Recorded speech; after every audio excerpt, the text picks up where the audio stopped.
friends, வணக்கம் and welcome back to my channel.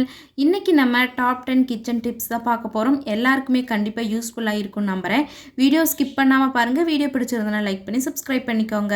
Tip number 1, நம்ம வீட்ல கீ எல்லாம் ரெடி பண்ணி வச்சிருந்தோம்னா சில மாசங்கள் ஆகும்போது அது வீட்லயே ரெடி பண்றதுனால ஒரு மாதிரி ஸ்மெல் வர மாதிரி இருக்கும். கெட்டு போற மாதிரி இருந்துச்சுன்னா இது மாதிரி ரெண்டு பட்டை துண்டை உள்ள போட்டுட்டு நம்ம க்ளோஸ் பண்ணி வச்சிட்டோம்னா அதோட வாசத்துக்கு கீ வந்து ரொம்ப நாளைக்கு அப்படியே இருக்கும், கெடாம இருக்கும். டிப் நம்பர் 2, நம்ம க்ரீன் சில்லி எல்லாம் பல்காக வாங்கும்போது சில டைம் கொஞ்ச நாள் ஆகும்போது காம்பு கிட்டையெல்லாம் அழுகி போகிற மாதிரி ஆயிரும். இதை அவாய்ட் பண்ணுறதுக்காக எந்த இதில் நம்ம வச்சுருக்கோமோ அதில் கொஞ்சமாக உப்பு தூவிட்டு நல்லா மிக்ஸ் பண்ணிவிட்டு க்ளோஸ் பண்ணி வச்சுட்டோன்னா இது ரொம்ப நாளைக்கு அப்படியே இருக்கும். இந்த டிப்பை வந்து மறக்காமல் யூஸ் பண்ணி பாருங்கள். டிப் நம்பர் 3, நம்ம வீட்டில் தோசைக்கல்லில் மீனெல்லாம் பொரிச்சோம்னா மீனோட ஸ்மெல்லும் இருந்துகிட்டே இருக்கும். அதுக்கப்புறமா தோசை ஊற்றினோம்னா தோசையுமே ஒட்டி ஒட்டி பிடிச்சிக்கும், கரெக்டாக வராது.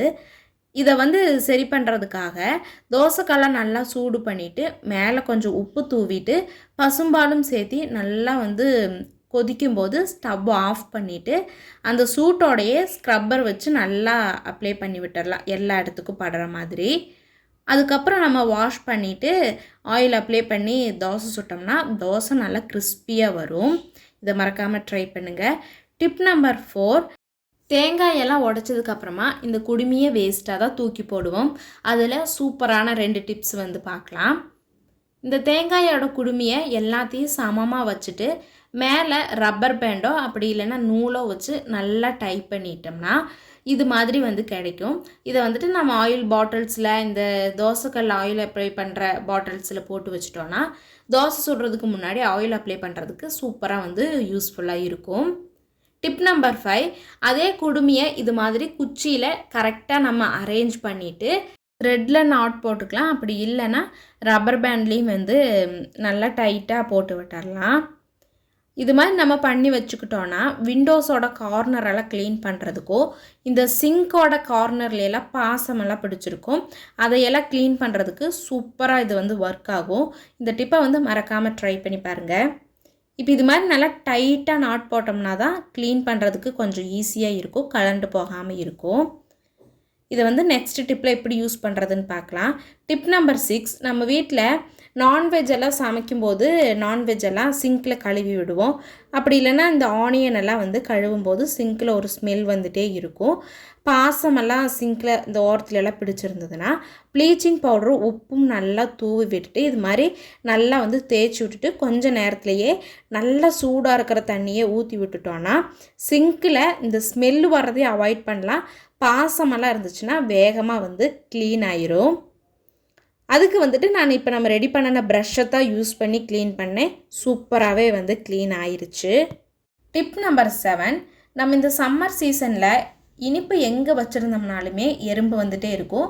முக்கியமாக இந்த சுகர் போட்டு வச்சுருக்கிற பாக்ஸில் எறும்பு நிறைய வரும்.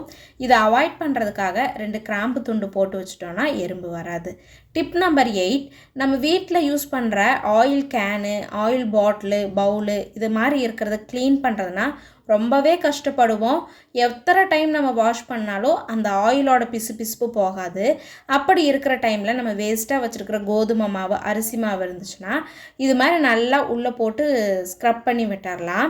அதுக்கப்புறமா தண்ணியில் ஒரு டைம் கழுவிட்டு சோப் போட்டு கழுவுனோன்னா சூப்பராக வந்து இந்த மாவு அந்த ஆயிலையெல்லாம் அப்சர்வ் பண்ணி நல்லா க்ளீன் ஆயிரும். இந்த டிப்பை வந்து மறக்காமல் ட்ரை பண்ணி பாருங்கள், சூப்பராக இருக்கும்.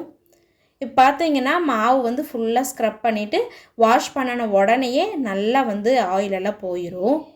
டிப் நம்பர் 9, நம்ம வீட்டில் தேங்காயெல்லாம் உடைச்சோம்னா ஒரு மூடி மட்டும் யூஸ் பண்ணிவிட்டு இன்னொரு மூடி ஃப்ரிட்ஜுக்குள்ளே எடுத்து வைப்போம்.